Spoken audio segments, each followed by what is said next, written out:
Alors, quelle est la capitale de l'Argentine? Je l'ai vu hier dans Mission Express.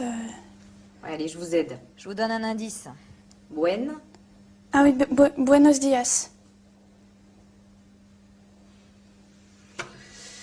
Alors, qui était Léonard de Vinci? Alors, Léonard de Vinci, c'était un grand écrivain, assez connu. Et donc, on peut dire, comme œuvre, il avait fait le Da Vinci Code, donc avec Autant tout. Que s'est-il passé lors du dernier référendum européen? Ils ont voté non contre la prostitution européenne, en fait. Contre la prostitution européenne? Ouais. Qui a voté non?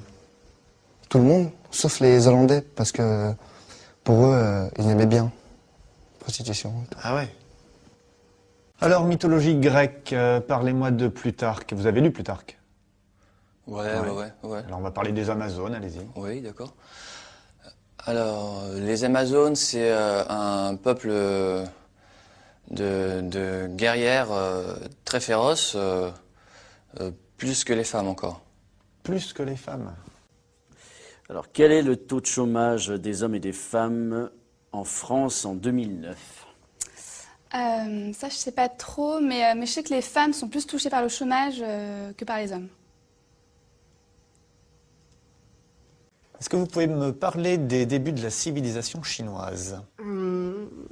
La civilisation chinoise, en fait, au début, les Chinois, ils n'avaient pas d'ordinateur, alors c'est pour ça que, en fait, ils comptaient avec leurs boules et... Avec leurs boules...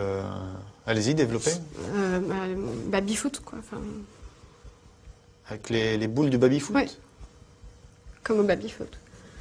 Bon, maintenant, parlez-moi de Christophe Colomb. Christophe Colomb, il fait la découverte de l'Amérique. Fut. Oui. Récitez-moi le passé simple du verbe faire.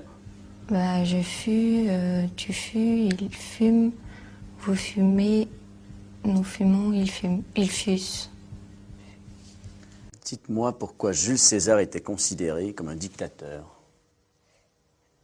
Donc il était considéré comme un dictateur parce qu'il était très capable de dicter plusieurs lettres en même temps, à la fois, d'un coup.